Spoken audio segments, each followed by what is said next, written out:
coming to you live from the MediaPlex in downtown Windsor. This is a presentation of St. Clair College Journalism. Good evening, I'm Zachary Balogh, and you are watching MediaPlex News Now.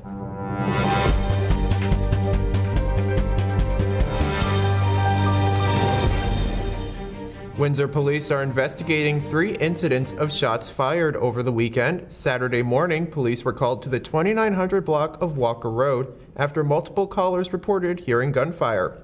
2 more incidents were reported early Sunday morning on Factoria Road and Wyandotte Street East. At all 3 scenes, no injuries were reported, and the investigation is still ongoing. The pandemic has affected just about everything, and as Albert Sharp reports, even the music business. I don't know why I do the things I do.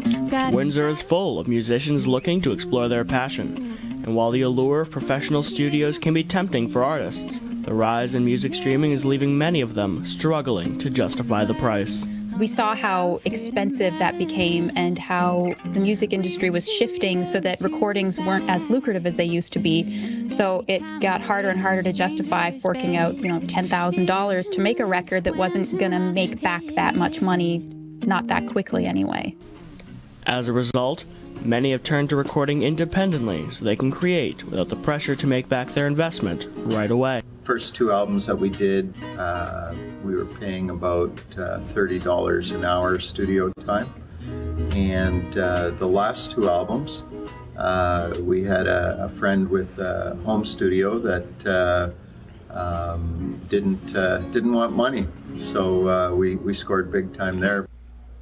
And while gear itself can be costly, artists advise to start simple and invest into your home studio over time.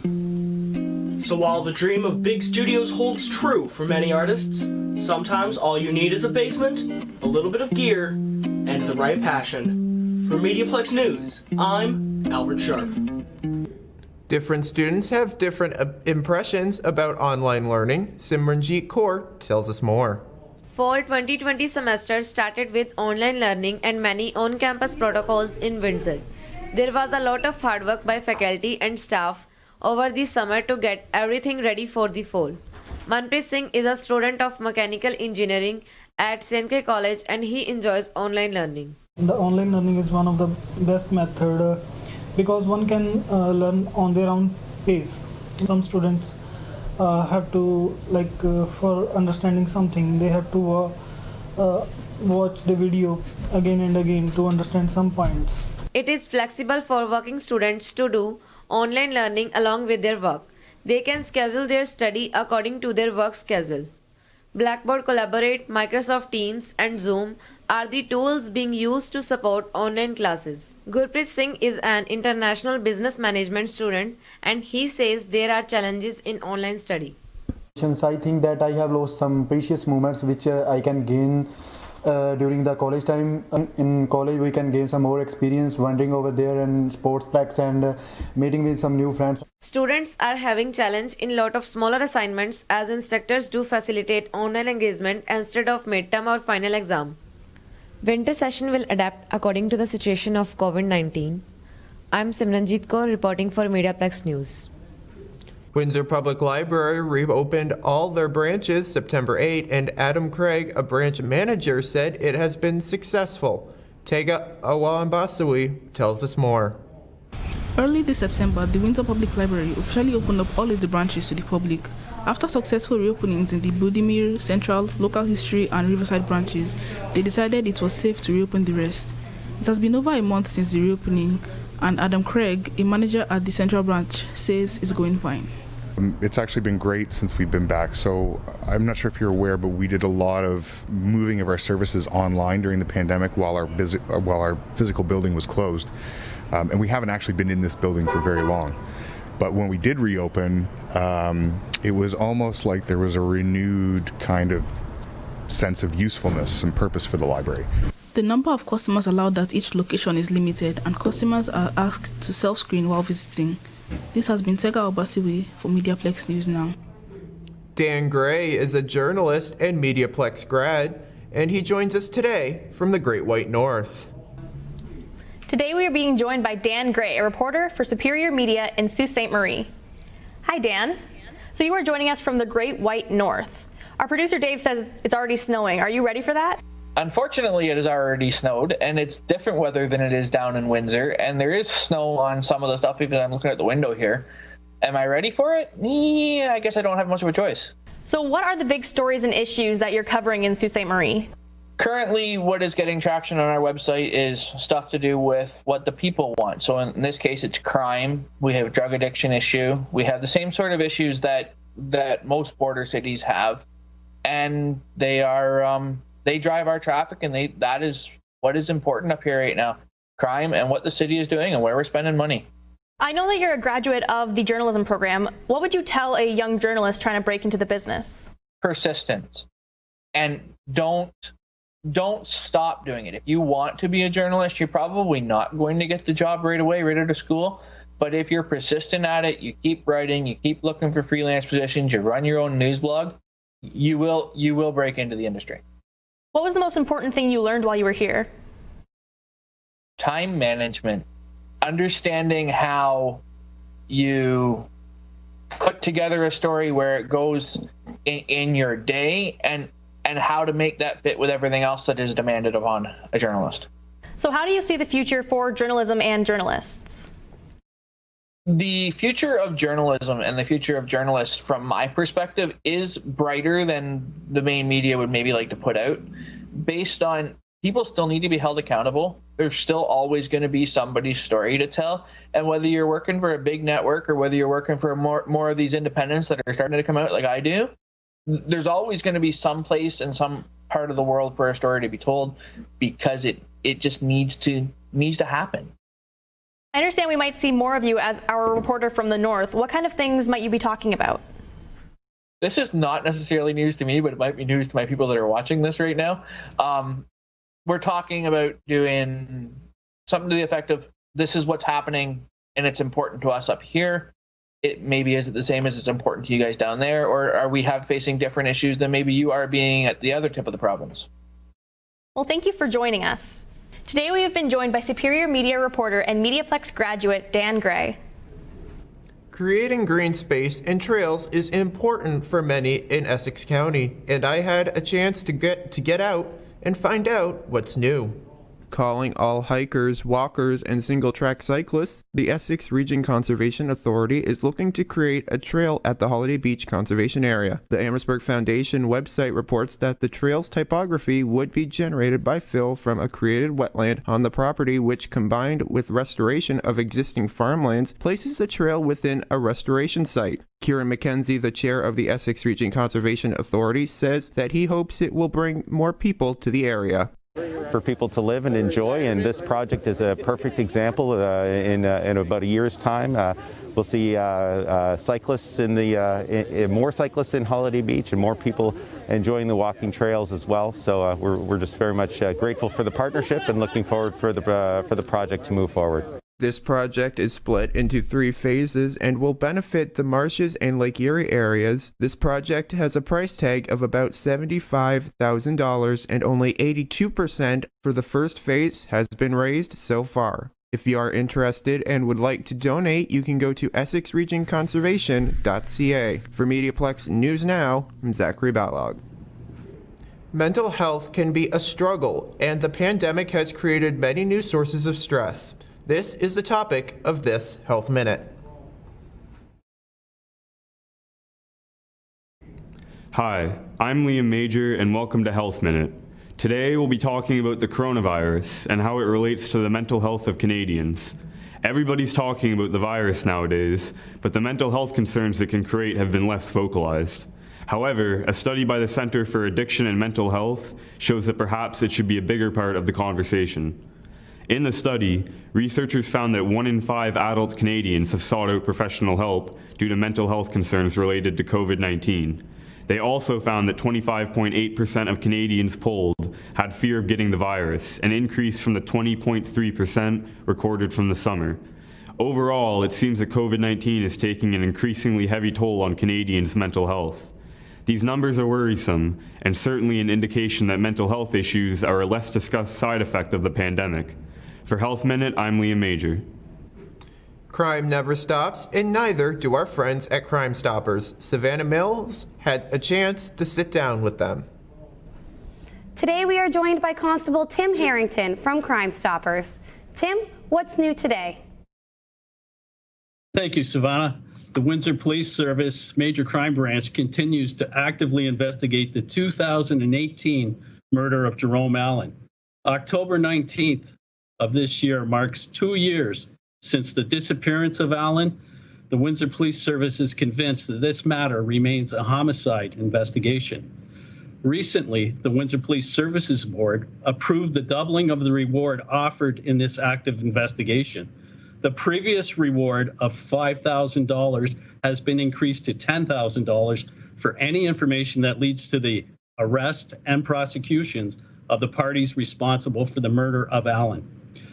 The family of Jerome Allen has made an emotional plea for assistance in finding the persons or persons responsible for the disappearance and presumed murder of him, that they might face the consequences of their evil actions. A link to the video is available on Windsor Police Service or the Crime Stoppers websites. Crime Stoppers website is catchcrooks.com. Our community and the family of Jerome Allen deserve to know what happened to him. Windsor Police investigators believe somebody has information as to what happened to him, somebody knows where his body is located, and somebody knows who is responsible. Anyone with information is asked to contact the Windsor Police Service at 519-255-6700, extension 4830. Crime Stoppers anonymously at 519-258-8477 or 519-258-TIPS, or online at catchcrooks.com. Thank you, Tim. And we've been joined by Constable Tim Harrington from Crime Stoppers. Turning to the weather this evening, we are currently at 4 degrees, and now let's take a look at your 3-day forecast.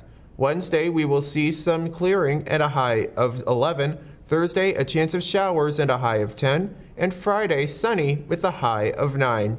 This weekend, the Halloween forecast looks promising. A little cool at 12 Celsius, but maybe for the first time in a while, no rain. Daylight Savings Time, or DST, is the practice of setting the clocks forward 1 hour from standard time during the summer months and back again in the fall in order to make better use of natural daylight. A century ago, when DST was introduced, more daylight was a good thing because it meant less use of artificial light and more energy savings. No matter your view, this Sunday morning the clocks fall back 1 hour. I'm all for an extra hour of sleep. Recently, we had the chance to catch up with Lub Nafawaz, a journalism graduate from now living and working in Dubai. Hello, I'm Lubna Fawaz, and I currently work as executive producer at CNBC Arabiya in Dubai. I also founded and run a multimedia online cooking platform.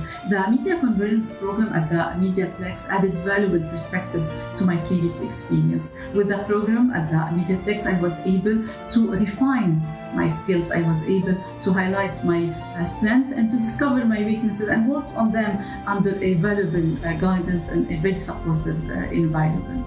I remember once I did a mistake. I cut a live broadcast before it was intended to end. It was very embarrassing for me, but with the support of everyone at the MediaPlex, I was able to overcome it, and it puts a smile on my face now when I recall it. As a MediaPlex alumni, as a TV producer, and as a long-time media professional, I definitely recommend the MediaPlex for anyone interested in the media studies. I am Lubna Fawaz, and I'm very glad I did my graduate studies at the MediaPlex of St. Clair College.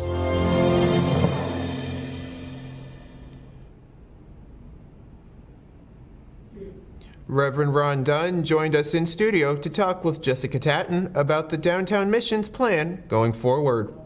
Today we are being joined by Reverend Ron Dunn of the Downtown Mission in Windsor. Thanks for joining us, Ron. I hear you are moving. Can you tell us about that? Well, we're planning to move. We're hoping to move. It's been a long time coming for us. We've gone around the block a few times looking at different locations. Last year we had a failed attempt to move to the Windsor Public Library, but we now have an accepted offer at the corner of McDougall and Shepherd. We're really excited about that. When do you want to have it up and running? Well, there's a lot of hoops to jump through, administrative through the city. We have to do some fundraising. Obviously, we don't have that kind of money floating around, so we're hoping to have construction completed and having us move in by Christmas of 2021. What makes this a good location? Well, I think it's a good compromise. Everybody supports the mission, but there's lots of controversy about where we should be located. So this is in a light industrial area, not heavily populated by residences. So we think it's a great spot. It's close enough to downtown, but not on Olette. What kind of support are you gathering from the community? Yeah, great question. The community's really been behind us all along for a move of some kind. Finding the right location was the linchpin to get them to support us financially. And I've been working with 3 local businessmen who have kind of become consultants, if you will, and friends of the mission. And so we're really confident that we'll be able to move forward in a positive way. Tell us about the services you will be offering. Yeah, so right now we do have a gamut of services that help people experiencing homelessness and poverty, but just to list a few, our addictions recovery program is a great program that's doing a lot of great work. Of course, we're still serving close to 1,000 meals a day. Our food bank, we have a work recovery program as well to put people back into the workforce, which has been very successful. So that and a number of other programs will continue on the way it goes, but the new site will allow us to also offer transitional housing. So get people from shelter into a place of their own. And as we all know, Christmas is coming up, so what is the mission doing now? Well, it's always a balance when you're looking at a capital project like we are, to also remember that we have to fund our day-to-day operations. We are not government funded, which makes us unique in the sector. But so November 5th and 6th, I do a sleep out every year. So I'll be spending the night on the lawn at 875 Olette, which is where our overnight shelter is. So that will be November 5th, starting at 11 a.m. and finishing 24 hours later. We have a matching gift donor up to $40,000, so we're hoping to capitalize on that. But in general, COVID has changed Christmas for us and for everybody else. So we're going to continue to provide the services that we provide and hopefully make it as a merry a Christmas as possible for as many people as possible. Well, thank you for joining us, Ron. Reverend Ron Dunn is the Executive Director of Windsor's Downtown Mission. Are there certain noises that you hate or find annoying? Well, there is a reason. Here is Albert Sharp with today's Health Minute. My name is Albert Sharp, and this is your Health Minute. Do certain sounds trigger emotional and physical responses from you? Like the sound of squeaky windshield wipers, or someone chewing too loudly? You may be experiencing misophonia. Misophonia, also occasionally called selective sound sensitivity syndrome, is a relatively uncommon condition that makes those afflicted experience feelings of discomfort, anxiety, disgust, or rage in response to specific sounds. These instinctive responses are often considered over the top or excessive in relation to the sound itself. One of the key factors in differing misophonia from other sound sensitivity conditions is the specific nature of the triggering sounds. While a cure for misophonia is currently unknown, there are different treatments commonly used to condition those afflicted to react differently to any triggering sounds. I'm Albert Sharp, and this has been your Health Minute. A dance studio in Amherstburg is keeping their spirits despite the circumstances. Tristan Zuderveen has the story. The coronavirus pandemic resulted in many restrictions on activities such as sports and clubs. Sanitization and social distancing can cause strain on the overall experience of a practice. Catherine Cristofaro, owner of the Rivertown Dance Academy in Amherstburg, said that dance as a whole is not as affected by these rules as one might think. I really do believe that when the students walk in the studio, it's about how they feel and not so much maybe what they see. Everyone in here is still sweating, still learning, still growing as a dancer, and really at the end of the day, that's really anyone can expect. As the dance studio has proven, continuing to do the things you love requires patience and perseverance. For MediaPlex News, I'm Tristan Zuderveen. With school back in session and following a number of cases already reported, should parents be getting their kids vaccinated? Wafa Al-Kudimi reports. COVID-19 impacts everyone. With the seasonal change in temperature, the possibility of contracting viral infections increases, especially among students who are attending schools. Parents who chose to send their children to school encourages others to do the COVID test to their child if they notice any symptoms. As a mother sending my kids to school, I feel it's very important if I notice any of my kids having any of the COVID-related symptoms to do the COVID test. This is very important for their safety first and for everybody's safety. Zaid Kazaber, a grade 8 student who did the COVID test, speaks about his experience. When I had symptoms for the flu, I took a test for COVID-19 at the regional hospital. They tested by putting a swab up your nose. It doesn't hurt, but it felt funny. I encourage everyone who's worried to take the test and keep them and others safe. As winter approaches, the possibility of COVID-19 cases may increase. To keep yourself healthy and others healthy, if you have any symptoms of COVID-19, just go and do the test. For MediaPlex News, I am Wafa Kuzimi. 3 major organizations in Windsor are doing their part in combating the spread of COVID-19. Javon Aurora reports. Managers at Windsor Regional Hospital, St. Clair College and Shopper Drug Mart are making great efforts to battle any spread of COVID-19. Windsor Regional Hospital is now booking COVID-19 tests online. From October 2, the hospital has moved from an open walk into an appointment-based system. To make sure students are safe, St. Clair College is providing fall semester completely online unless there is a need of practical experience. All students have done a mandatory COVID-19 training and a daily screening questionnaire is required to enter the building. Dharamveer Singh, a hospitality student at St. Clair College, has arrived from India to Windsor to begin his second semester. I arrived in Canada and then I have to keep myself in isolation for 14 days to get my study started, but before that I had to take a COVID test. Also, there are 3 Shopper Drug Mart branches in Windsor that are doing COVID-19 testing. For MediaPlex News, I am Jeevan Arora. With back-to-school fees just behind us and the holidays around the corner, Sid talks turkey when it comes to spending and savings. Hello, my name is Siddharth Krishna and welcome to the Money Minute. Today I'll tell you how to save money as a student. Keep your habits in check. If you're not aware of the toll your habits take on you, you might have to pay a hefty price, literally. For example, if you're a chain smoker, you'll be spending about $264 annually. Not so infinitesimal now, is it? Resist the temptation to eat out. Learn to cook your own meals. Although there's nothing more alluring than a convenient restaurant takeaway after a long day at work, those can be quite expensive. I recommend buying your groceries in bulk near the end of the week. Plan your spending. There's nothing more detrimental to a student than mindless splurging. Having a set budget for every month or week helps keep your impulses in check. It also helps you prioritize your spendings. Get a job. Unless you're notoriously affluent, you might want to work as a part-time employee.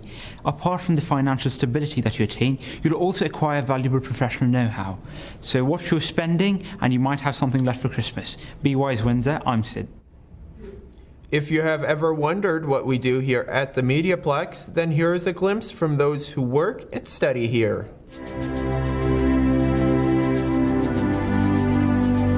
Journalism enables people to be well informed. It's documenting history.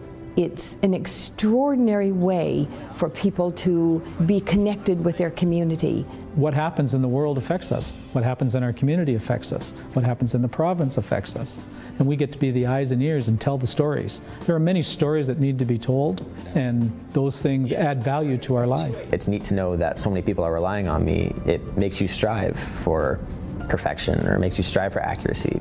The journalism program here at St. Clair College is a convergence journalism program. Convergence means the merging together of print, radio, and television, and the web. And putting all different stories into 3 or 4 different platforms. I can go out now and I can understand how to write a print. I know how to do social media. I can shoot a video. So you start to trust yourself and to use your journalistic skills.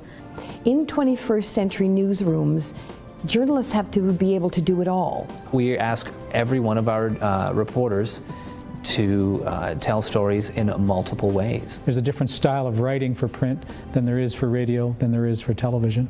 And it's really important that the information gets out that is true to those platforms. We are one of the few, if not the only, program that is actually taking students to a live broadcast and giving them that opportunity and that experience. I want to be a journalist because I think I like to listen other stories. 午间好，这里是媒体综合新闻节目，我是谭一丹，欢迎收 I 看。 find that the students that come out of St. Clair College are already at or above where some of our broadcast employees have been over the last several years. I feel that I made the greatest decision I could by choosing this program because I have learned so much and I think that I can only grow from here. I would hands down recommend the program to someone considering it. I would recommend it to someone that's not even considering it. They teach you such a vast array of different skills, different platforms, different things that you could really apply to so many different careers. Based on literally hundreds of interns I've seen over the years, St. Clair students are better prepared to go into the work environment in media than most students coming out of colleges and universities across North America. I think it's that very comprehensive curriculum that we have that creates converged journalists that sets this journalism school apart.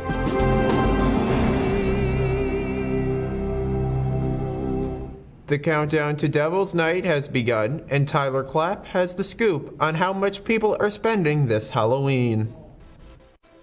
The amount of money people are spending on Halloween is changing during COVID.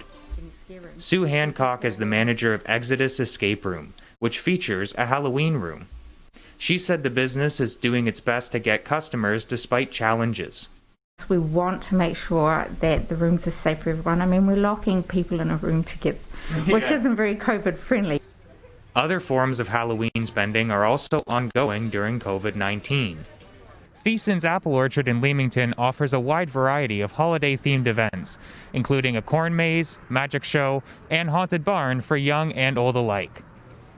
Owner Andrew Thiessen says his orchards are providing something different for customers. We've seen more guests come to the farm this year. I think they're looking for outdoor activities and things to do, so we've actually seen an increase in business.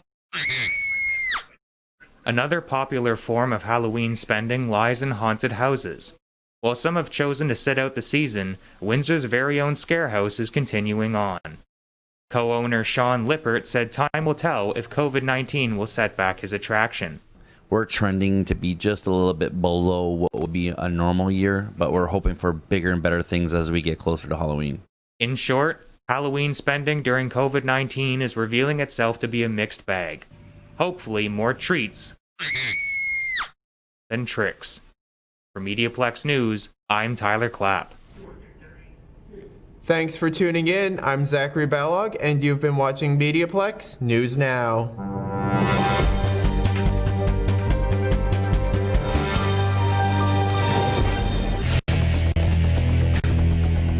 MediaPlex News Now is a production of the St. Clair College Journalism Program.